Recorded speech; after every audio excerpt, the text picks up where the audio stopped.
and it was 116,000 dead. And at a time when we only had 200 million people in the country.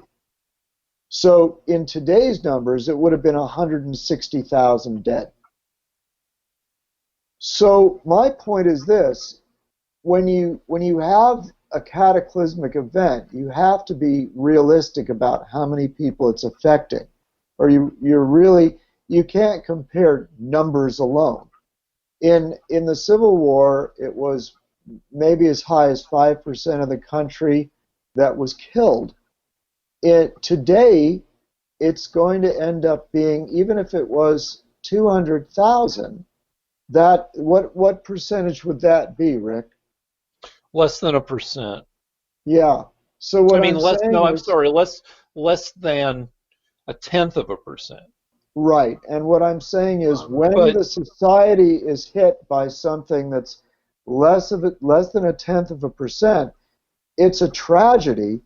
But we have 330 million people, and you have to balance the needs of the other 329,800,000 against those deaths.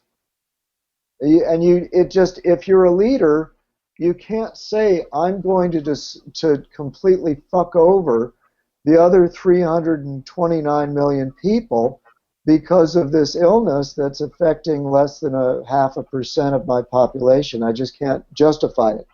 yeah, so you make a good point, and a point that I've avoided bringing up because it's a good point.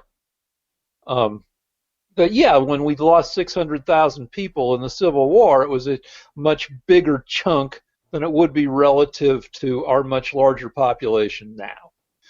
But um, the deal is, we're not. I mean, that's the Spanish, the event in our history that this is closest to.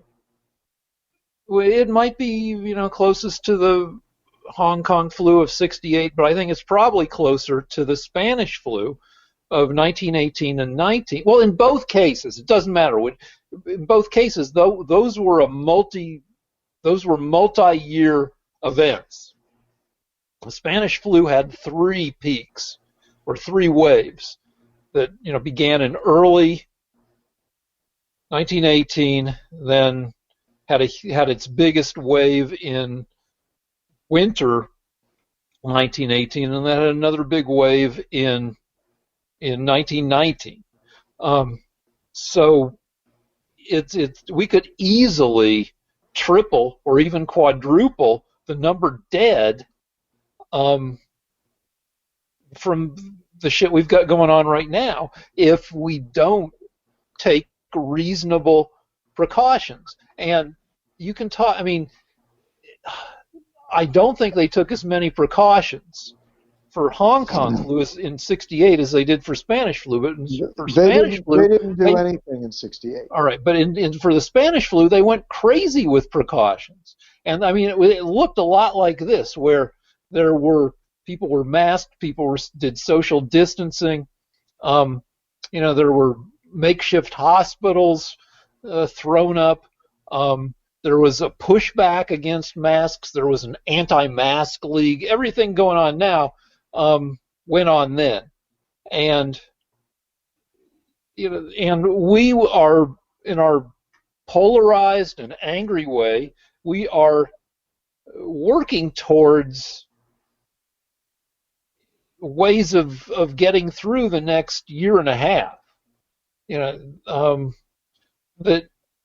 Because I mean, there are forces in physics. One of the reasons I fucking hated physics is having to draw diagrams of all the forces on an object, like an object sliding down an inclined plane, a wooden block, and there's the force of the table holding the block up because the block can't go through the table. There's the force of gravity pulling the block down. There's the lateral force because of the ramp. There might have been a pulley. There was all this shit going on, and I hated coming up with all the fucking arrows. But we're in the middle of one of those arrow diagrams where we have fucking pushes and pulls from all different directions. and eventually, I mean, the block is going to move. Where it's going to move based on the sum of the fucking forces, and so we're not going to entirely open up. But we're not going to entirely shut down either. Like Disney, Disney World opened up today, right? Yes. All right. So, and there's pictures of Disney World where almost everybody has a mask on. I assume they're enforcing masks, but the social distancing was fucking nil. People were just clustered, and then Twitter was like, the standard joke was, I don't identify with, risking death to go on It's a Small World. And so will Disney World, continue to stay all the way open or however open it is? And I don't know.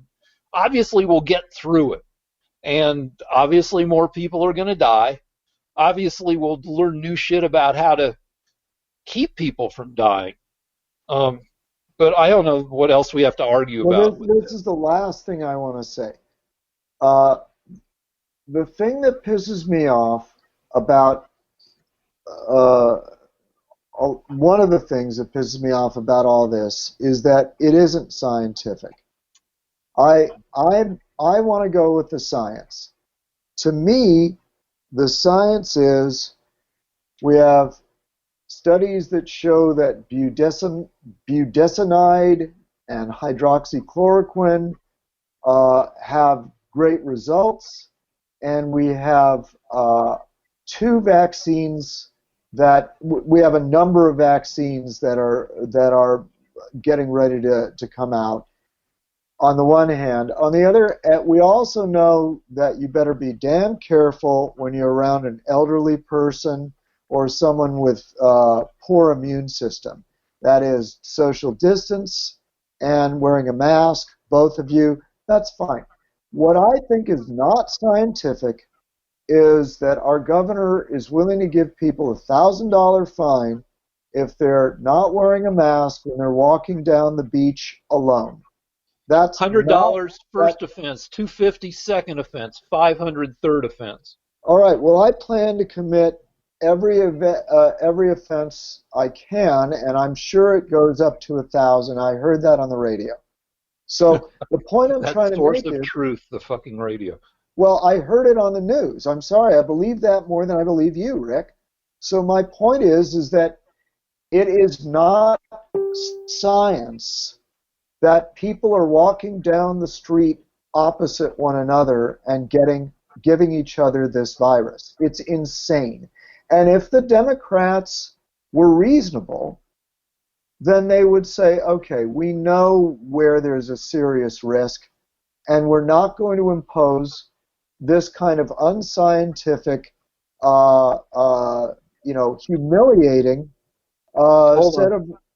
humiliating, I need to repeat that, degrading set of we're getting some real loud noise there, director. Hello, director. Director. Okay, we're good. Well, I can, and I mean, if I can hear it, I mean, it's so loud I can't hear my own thoughts. So anyway, all I'm saying is that don't impose blanket restrictions that don't make any sense. If as long as you say that I'm going to get fined for walking down the street alone, I'm going to resist. All right, that's all I have to say. All right. Well, you mentioned vaccines, and vaccines on a mass basis, enough vaccines to make a difference, are not a 2020 thing. They're not going to be available. We went over this last week. You don't need to hear this again. Yeah, but you said vaccine. But anyway, there is a vaccine that's available right now for some people that the federal government is fucking dropping the ball about, and that is plasma. Immune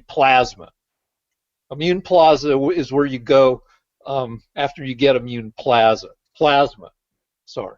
Okay. Anyway, you pull blood from people who've recovered from the COVID, and you pull out the antibodies, and there's good reason to think that if you inject people with that shit, they will be immune for a while.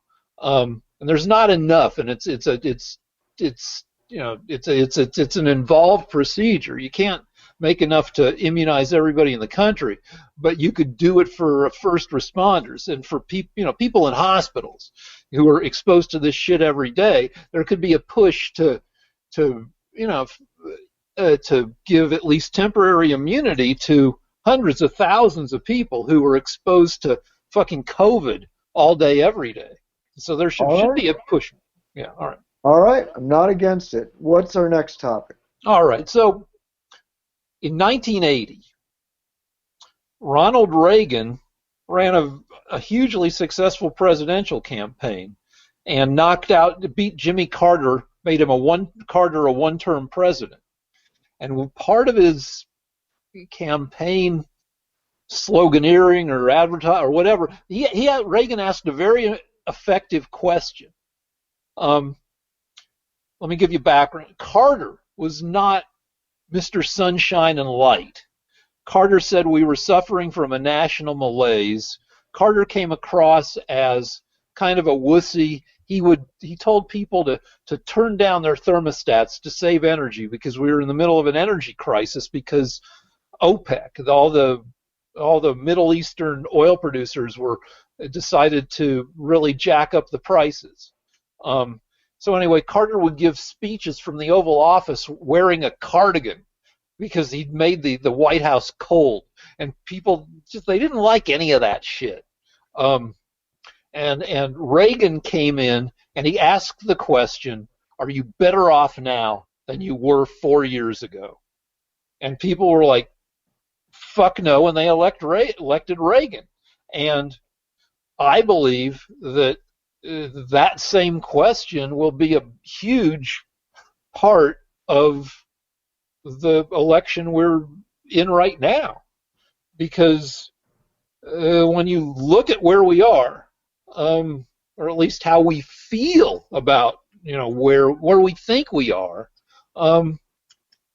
most people feel shitty and stir crazy. And yeah, go ahead. I mean, that's by design. I mean, the Democrats have locked down California in order to make sure that people are miserable and blame it on Trump. Yeah, no, I belong to. There are 5 gyms within that I have memberships to. 3 of them are part of the same chain, so I'm only paying for 3 different memberships. But anyway, I can go to any of those gyms if I want to. I can tour. And I used to go to all these gyms in a day, but I don't. I'm 60 years. I know I'm old. I've got extra potential risk, but I can go. The gyms are open. Restaurants are open. You have to eat outside. They've put tables on the sidewalk. But we drove down the street to pick up some takeout for Marie Callender's because it was my wife. My wife got a free birthday meal, and we passed by passed by dozens of restaurants that were open with people sitting outside. I mean, we're not entirely shut down. Okay, Rick. The schools are not open. It's summer. Okay, the governor is not planning to open the schools. All right. So besides the schools not being open, there are a vast range of businesses that are deemed unnecessary that are not open. And there are businesses going under all over LA. I see them every time I leave the house. So besides the humiliation of having to wear a mask when I'm alone walking through the court. Why is it humiliating to do the courtesy? Because I don't. Does it make it feel? Do you feel castrated? What's the fucking deal? The president wore a mask. People are talking about. Hold on 1 second. Hold on. Conservatives are saying that he looked really good in his mask. It was black. He looked manly, and I can't disagree. I think he looks a little schlubby from time to time, but in his mask he looked fucking badass. Okay. So what's Rick, the big Rick, deal? Rick, I was trying to make a point that I didn't think what needed to be disputed, that California is still in lockdown. All right? We're still, when you have hundreds of thousands, maybe millions of children not being able to go to school, and you have uh, bizarre restrictions on dozens of types of businesses, and you have to wear a mask when you walk through the forest alone. And I mean, I can think of dozens of things, but I didn't think I needed to argue with you about whether we're in lockdown. I appreciate that you've managed to adjust to your confinement well, and that you've been brainwashed into believing that you're doing the right thing patriotically. But I'm not we patriotic. are, I don't want to get but sick. I don't want to, I even if I'm understand. not going to die, I don't want to get this shit. I I don't want to have understand. You my. you think you're doing the right thing, but my point is, this state is in lockdown. Okay, I don't. I mean, I don't have to convince you of that, and that's the reason people feel so shitty. All right, the unemployment is going down. It's averaging going down 4% every month. Okay, it they expected it to reach 20 to 30%. It has gone down to 11% nationally. All right. So about a month from now, at this rate, I mean, it may change, but at this rate, it may go down to 8% or less by the time people are ready to vote. So my point is that it's the Democrats are doing everything they can to make our lives miserable, so that we'll vote for Biden, who will then presumably end Wuhan virus So okay, so for the what dumb about people. Florida? Because Florida, you said Florida's almost all the way open. So Yeah. um, are people now? Disney World is one of the several happiest places on earth. Do you think that fucking people in Florida, in all the states' openness, are happier than the people in California? Yes, I do. Okay. I mean, Carol and I went to the bookstore today. Books aren't essential, but we were able to walk in. They said, try to spend. Full disclosure, they said that there was a nice lady at the door that said, try to spend, less than 15 minutes just for safety. Uh-huh. Um, and it It was. makes me. It's making me sick, Rick. I'm sad. I when we started this show tonight, I felt I I felt bad that we were going through this, but now I feel sorry for you that you've apparently adjusted to your lockdown and are now. This is Stockholm syndrome. What I'm Oh, seeing I in don't you know, but right I now get to do is everything I used is to do. I get to go on. Stockholm syndrome. Well, hold on. Let's talk about my fucking lifestyle. Wait. Well, I don't want to hear about it just yet. I just want our viewers to know there is a point where the hostage begins to love his captor. It's called the Stockholm syndrome, and apparently Rick loves his captivity. Yeah. So go Okay. on, So Rick. let me talk about my Stockholm It's syndrome not because that interesting to no, millions no, of fucking people. now, no, it's fun because it's got hand jobs in it. Um, fucking, I've been unemployed for 6 years. I'm working on shit. I've got some shit that I think will happen in the next month or two. So I'm optimistic about that. Um, if things weren't locked down, um, I would be going to 4 gyms a day. Some days maybe one or two more, and then I'd come home and I'd do one more workout upstairs. Um, Carol and I would go out to dinner once or twice a week. I'd go to the library. Um, Now, under lockdown, the libraries are starting to open up again. You can't go browse, but you can request books. Carol is good at this. She knows what books are coming out that are good. So, I can rely on her. I can find my own. Um, I don't have to drive to all these gyms because when I drive to all the gyms, fucking everybody's a fucking asshole driver. And I get in wrecks sometimes. I get to stay home. I get to do fucking 3,000 sit-ups a day while watching pretty good shows. I haven't run out of decent shows on Netflix and HBO. Tonight, when we're done here, I'm going to fucking do an hour's worth of sit-ups to Perry Mason, which I'm really liking. It's not the old Perry Mason. It's a new grubby Perry Mason, gritty, 1932. It's the Depression.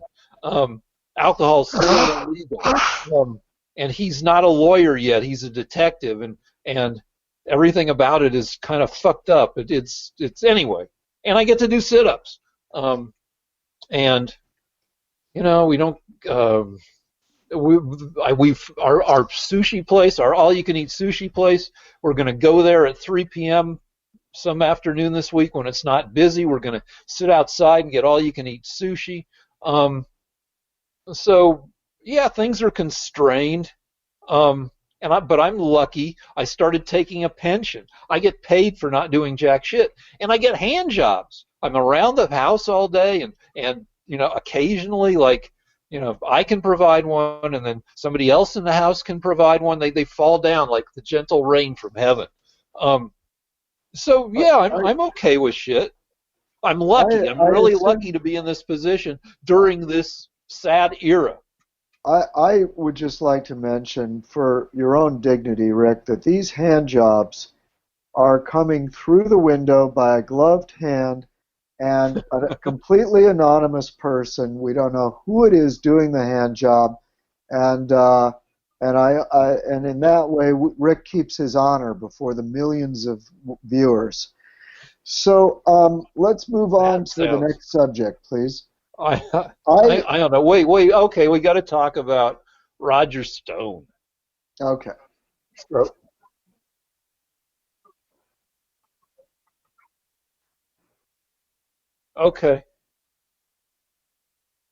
Okay. So my Twitter joke about Roger Stone was that he's not going to prison. That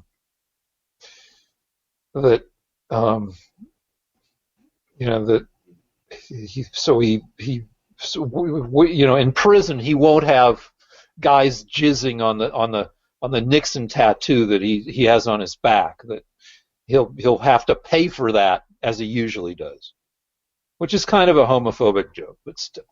Well, I mean, I'm glad you're able to joke in a time like this, and but not a bad joke, depending on how you read it.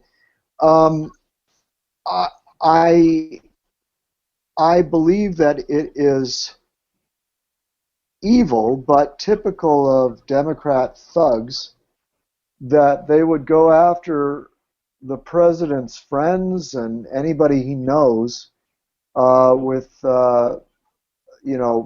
technicalities and try to break them and torture them.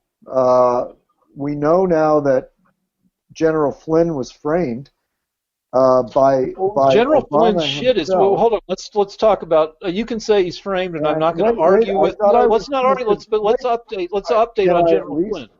Let's just update on General Flynn, where General Flynn was found guilty of a couple things, including lying to the FBI, and you can argue that he was set up and it really shouldn't count. And let's not argue about that.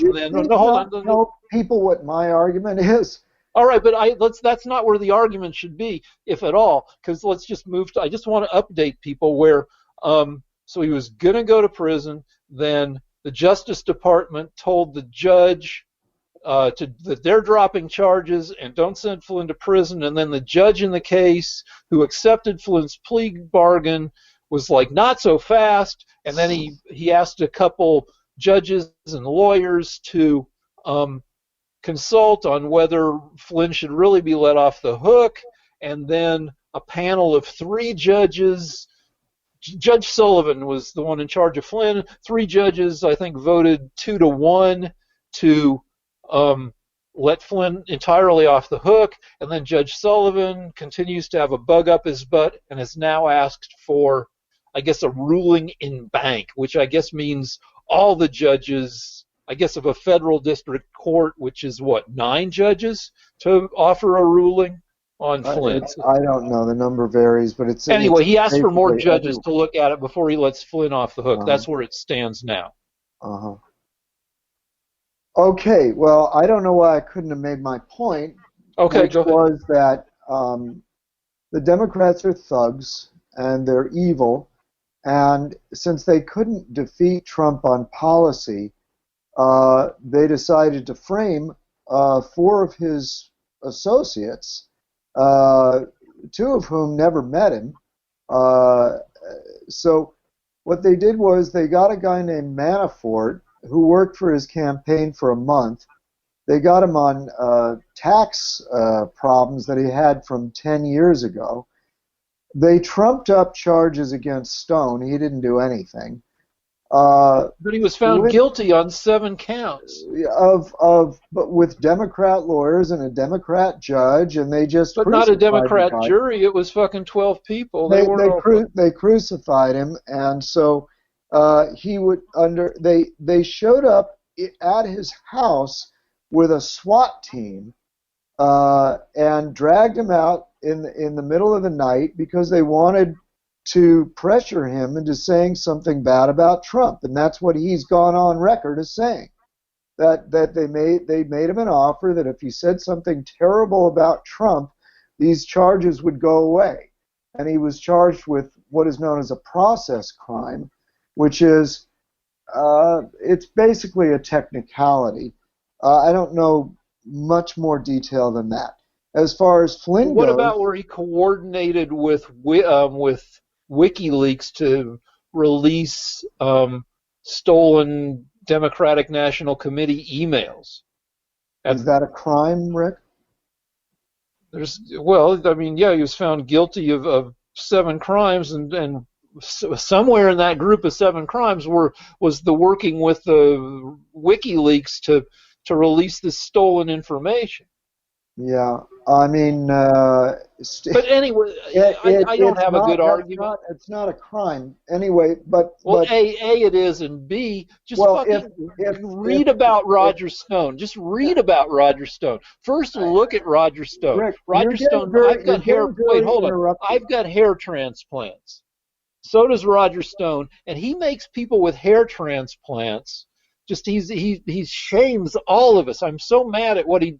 Like Biden has hair transplants, and he makes us proud. Chuck Schumer makes us, who I think probably has hair transplants. They make me proud. But fucking Roger Stone with his stupid hair transplants and his Nixon back tattoo. First, look at Roger Stone, then read about Roger Stone, and come to your own judgment. Yeah, and what I'm saying is this: it's typical of a Democrat to be petty and vile and want a guy to serve 7 years in prison because of bad hair transplants. So that's no, good, I don't think hair transplants. I think you shouldn't go to jail for more than like 90 days for hair transplants. All right. Now, I'm going to finish this, and then I'm going to move on to another subject that I think is very important. They've shown that Flynn, General Flynn, was framed. What he pled to was not getting certain phrases accurate that the FBI presented to him that they had the transcript of. So, in other words, what happened was this: the Obama sicked the FBI on him, and on January the 4th, 2017, there was a meeting in Obama's office where the FBI told him well, if you're going to bring it up again, I got to say, the FBI told Obama you fucking brought up Flynn, buddy. The FBI told you brought Obama, him up. I didn't bring up Flynn. So Rick, is there something wrong? Because you're very interrupty right now, and you tend to ramble. Can I make a point? No, because you're going to go through the whole fucking Flynn song and dance again. Rick, I could have done it by now if you would just shut your pie hole. Okay. So here's the deal. Obama was informed by the FBI that Flynn hadn't done anything. Instead, what they decided to do was get a transcript of a call he made, and then he could repeat verbatim that transcript. They then found that they claimed that there were discrepancies between what he said and the transcript that they secretly had in their possession of a call that was months old. And on that, they proposed to convict him and put him in prison for many years. Before you interrupt me, when his lawyers asked for the actual transcript that the FBI had, they lost it. So, All right. so they claim that he lied about something when the FBI lost the actual paperwork that he was supposed to have lied about. So, all right. So wait, and the fact that on January the 4th the FBI had closed the case, was about to close the case, showed that there was exculpatory evidence that was not released during his trial. In other words, if the FBI says this man hasn't done anything wrong, and then that needs to be released at your trial. If instead they hide that information, then you've been mistrialed. That's exculpatory evidence. So they hid that information, and then they went back and caught him on a technicality, and then lost the evidence of the discrepancy. And all then right. they called it a lie. Most of this is like, I don't know. This is like half accurate. This is like a Hannity or a Dan Oingo Boingo spin on everything. Rick, you're lying. Then don't believe me. Okay. Don't believe Lance. Fucking Google Rick, Michael Flynn and just fucking read about it. Fucking, Rick, it's what. Wait. It's what Jews have done throughout history. Jews were prohibited from when Jews were stuck in ghettos and were subject throughout history to prejudice and limited as to what businesses they could do. Jews would fucking specialize in studying the Talmud, studying the Torah. Jews would shut themselves in their temples and their places of study, and they would just read all day. So be like a fucking Jew throughout history. Go on the internet and just read about shit until you know more about shit than Lance and I can tell you in 10 minutes of yelling at each other. Rick, that was pure rhetoric. It was meaningless. Just fucking read about Flynn, read about Stone, read about Flynn, read whatever sources you want, and come to your own conclusion. Rick, I'm going to say something now. I don't know what's going on, because I don't know if you're on medication that's kicking in right now. Because the Republicans have been trading in horse shit, and it's left us in this fucked up place where 40% of the country believes you're a pussy if you wear a mask, and that masks don't work anyplace. Right. You guys fucking twist shit 8 ways till Sunday. And like I go easy on you, but like we live in a world that's twisted by the work you've fucking done on people's brains, the ignorance engine that is Fox News and other fucking conservative media that pump bullshit into your heads 4 hours of prime time every fucking night. It leaves people swimming in ignorance. Is this a filibuster now? I don't know, but like I haven't. Rick, what is wrong? What's wrong here? I've given you some facts. We're living in a world of shit because of Fox News and because of the Republicans, because you guys traffic in bullshit. If you're not going to let me speak, then we can end the show. I'm done. I'm fucking done. All right. The reason Flynn's case has been dropped is because the FBI lied and kept evidence that would have shown him to be innocent. This is not my opinion. This is not Fox News' opinion. Is it Bill Barr's opinion? When the FBI on January 4th said in their report that Flynn was not guilty of any treasonous activity with his phone calls with the Russian ambassador, they aimed to close the investigation. Okay?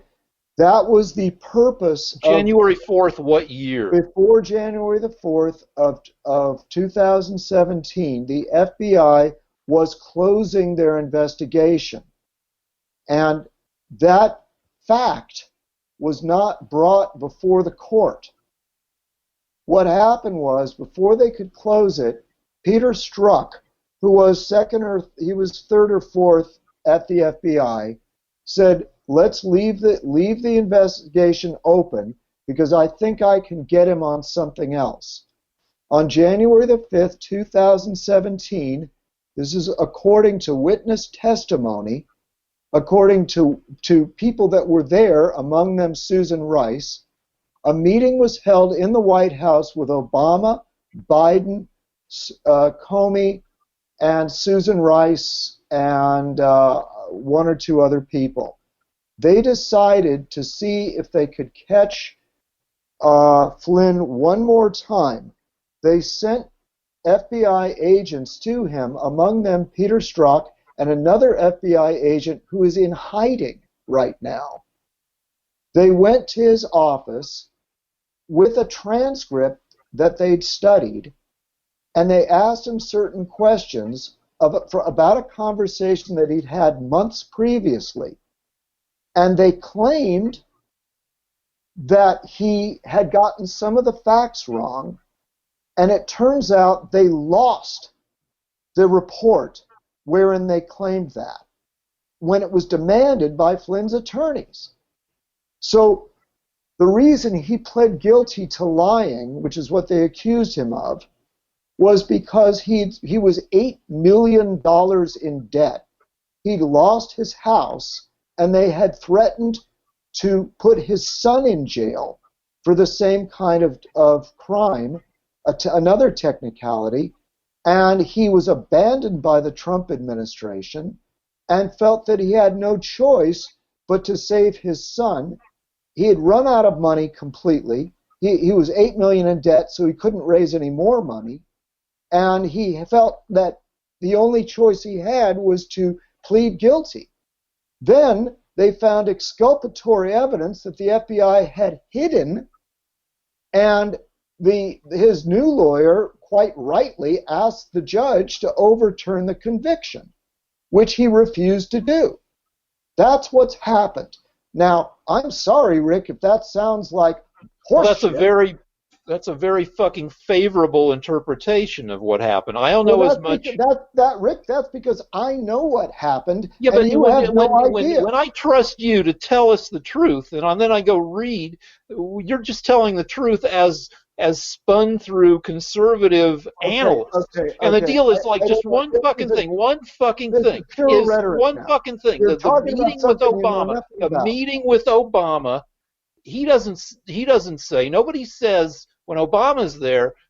Nobody says, let's see if we can get him let's see if we can get him on something else. What's said is, the gist of what's said is, we think he's sketchy, and Obama says, well, keep me posted. Obama doesn't say. No. They were discussing what they could get him on. And what happened? So you have a transcript that has Obama sitting there when they're discussing it. Yeah, there is a transcript. I don't believe you. I don't fucking believe you on that transcript. Send me the transcript, or I'll try to find it myself. Rick, there is witness testimony from Susan Rice, who was at the meeting. And wait a minute, this has just recently been released. I believe it was in the IG report, and it was redacted. There is testimony that Obama and Biden and Comey, and I think Brennan was there too, were talking about what they could get Flynn on. And we don't know if it was Biden or Obama, but one of them said, maybe we can get him on the Logan Act. And the Logan Act there's never been a conviction in 200 years. It's for being like for not registering as a foreign agent. So anyway, No, it's not. That's not what the Logan Act is. The Logan Act is an act that says if you're a private citizen, you can't represent the United States in negotiations with a foreign power. Now, if you are the incoming government, which Flynn was, the incoming national security director, which Flynn was, and you are only a month or two away from taking office, you can't possibly be accused of violating the Logan Act. By the way, no one has ever been convicted of violating the Logan Act. It was begun in the time of John Adams. So obviously, either Biden or Obama or both were grabbing around at straws when they mentioned it. And on that basis, don't you dare interrupt me, they sent two people to Flynn's office and told him not to have a lawyer present. And in the end, they got him on what I said earlier. So don't you tell me that I'm making this up. There is a transcript of this available. All right, so I'm going to find the transcript. I don't want to argue anymore. I'll find the transcript and I'll read it, and we'll, if you want, we can argue about it more next week. What I've been trying to get to the whole night, but I can't do it because there's been so much bullshit, is that Biden's policy paper has been released. And I read several pages of it. It's 110 pages of what Biden plans to do to the country. And one of the chief things he's going to do is make all illegal aliens in the United States American citizens. He calls it a pathway to citizenship. So how long does it take? Now, so how long does it take? Because usually pathways to citizenship take like 10 years. Does it have a time frame? It doesn't have a time frame. Okay, now, so not only does he want to make all illegal aliens American citizens, but really, what's the language in his plan? What does it say? There will be a pathway to citizenship for all. I don't know what the PC term is that they use, nice, undocumented, or the really heroic, dreaming, wonderful people that came from Mexico. I don't know what words they use. All right, but so if you happen to be in the United States illegally because you're a citizen of another country, that will end under Obama's administration. Under All right, we've been going Biden's almost 2 hours. Hold on. Now, we can break and I can go read it, or let's make it homework for next week. You've just made the point. I'm not going to say it's bullshit because I don't know what it is, but I don't want to argue about it now, but let's argue about it next week. All right, but there's I can more. read the fucking policy. There's more. Okay. Not only that, but their families will be brought over too. So now, families is a very, very wide net. So they also, if you have a green card, you'll be able to be a citizen and your family will be able to be brought over. We don't know how many members of your family. And the rules about asylum, if you're having trouble in another country because of your LGBTQ status, or you claim that you need asylum because of troubles in your country for some very vague reasoning, then you can also be an American citizen. And if that doesn't get enough people from the rest of the world here, they say they're going to increase the numbers of legal immigrants brought in and lower the number of years they have to wait. We're already, for the viewers' betterment, taking in over 1 million a year. Okay. That's not enough for the Democrats. Okay. So, wait, and one last thing. Wait. They say that if you happen to come from a country that the U.S. deems kind of a renegade state where they can't tell if you're a terrorist or not because the place is in chaos, we're going to end that. There will be no distinction about whether you're coming from the battlefield in Somalia or whether you're coming from New Zealand. You get to come in, and there will be no restriction. A fun thing we'll do next week is we'll read out loud the actual verbiage in Biden's plan. Okay. No, All I'm right. So fine with that because it's what I said. okay. Okay. So the last thing is our director wanted us to talk about the Washington Redskins are changing their name, right? They finally agreed to do it after years of getting shit from various people. And so we don't know what the name is going to be. Um, uh, I don't know. I mean, my first thought about this shit is, you know, I'll care about a name change when they give us the actual sport happening, which is not fair. But like, we haven't had sports in fucking 4 months. Um, yeah, that's just guys beating on each other. Like, there's not a lot of math with MMA. I like sports that generate statistics. All right. Well, I feel sorry for the Redskins. I feel sorry because it's a manly sport, a sport that celebrates bravery and strength. And to me, I have no respect for them. They're weak and they're pathetic. And I think any team that would change their name over this kind of PC thing are weak and pathetic, and it just they nauseate me. I don't know. And I Redskin and is I a. Go ahead. Go it's ahead. not a derogatory term. It's a they would never have used it if it was a derogatory term. It's a manly word. I've heard Indians talk about each other as Redskins because they're proud of the hell they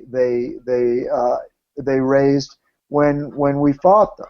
They were the best light cavalry in the world. They were dangerous. They were feared, and calling them Redskins was part of their ethos. They've adopted it. Some of them have, and up till now, no one was pissed off at all.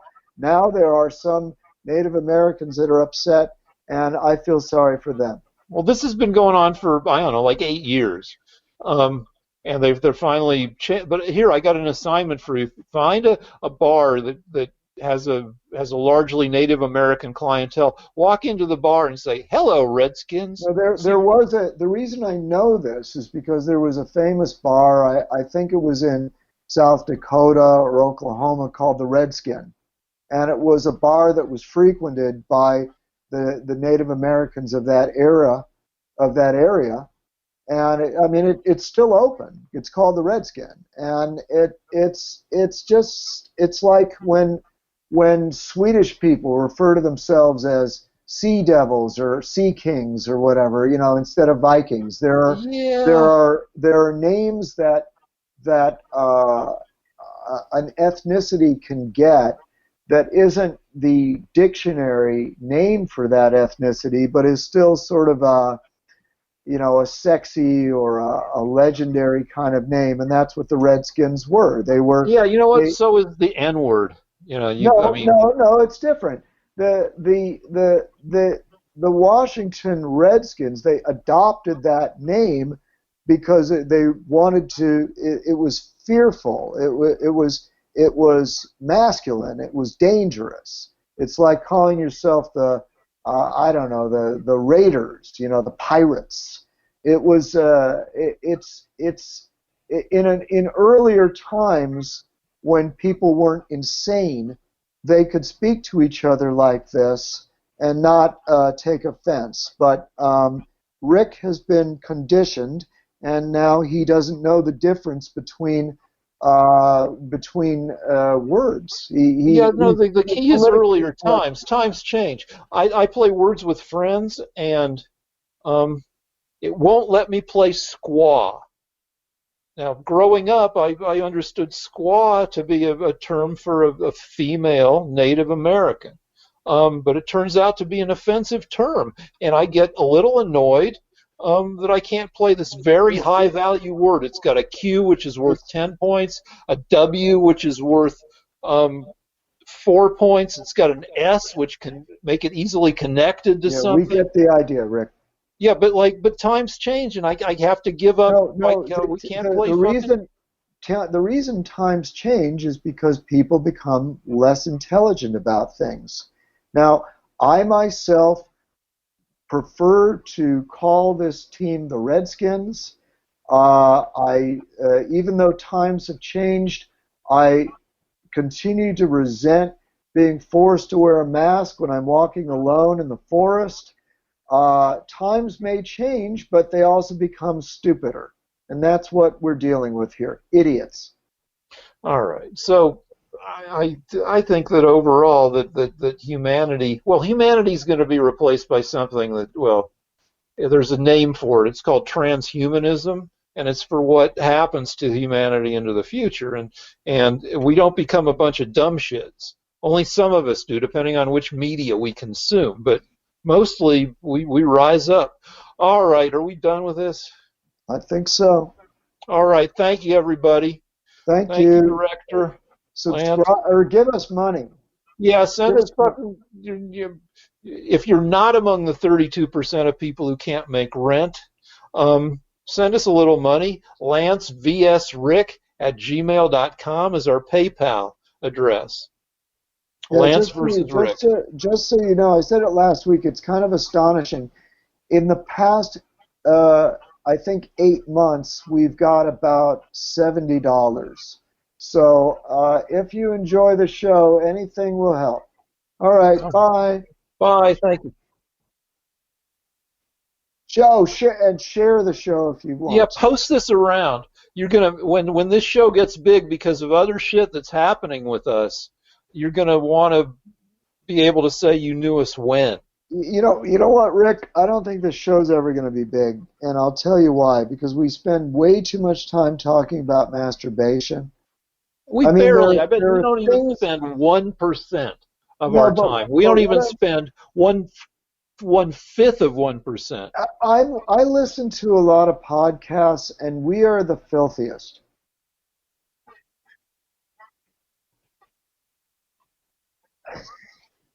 That's a lot. That's a lot. Oh no, because you've got 3.3 million cases of COVID, and you've got 138,000 deaths, which is little. It's like 4.2%, a little under 4.2. So no, it's not 1%. If we spent as much time talking about masturbation as COVID cases lead to deaths, then yes, this would be the filthiest podcast out there. Well, let me ask you a question, seriously, because I've been thinking about it, and we make pretty good points. I think we're about as bright as some of the people. I mean, I think people get our information is about as good as what they would get from some of the networks. And my opinion is that what will make us impossible to deal with, even though we're giving good information, is that we have too much filth on our show. But have you watched? I don't hear Ben Shapiro saying filth like this. Yeah, but think about all the people who won't watch Ben Shapiro because he's as dry as wheat checks, or shredded wheat. He's even drier than wheat checks. And if you need to watch more TV and movies because everything is filthy now, so shockingly filthy. We do not even touch, but there's barfing and jizz. Yeah, no, there is. Yeah, I mean, even on Family Guy. If your dad were alive and working today, he as America's foremost comedy screenwriter, he would have to be well versed in all the different aspects of filthiness. He'd have to know what a rusty trombone is, a dirty Sanchez. You'd have to know that if you want to do butt sex, you need to have an enema first. Right, there's so much stuff. Rick, here's the deal. But my point is this. When I listen to the conservative commentators doing podcasts, none of them used bad language.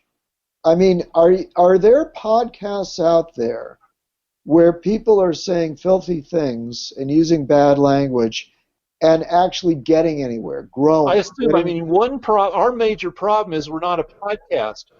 Joe Rogan doesn't get filthy, I don't think.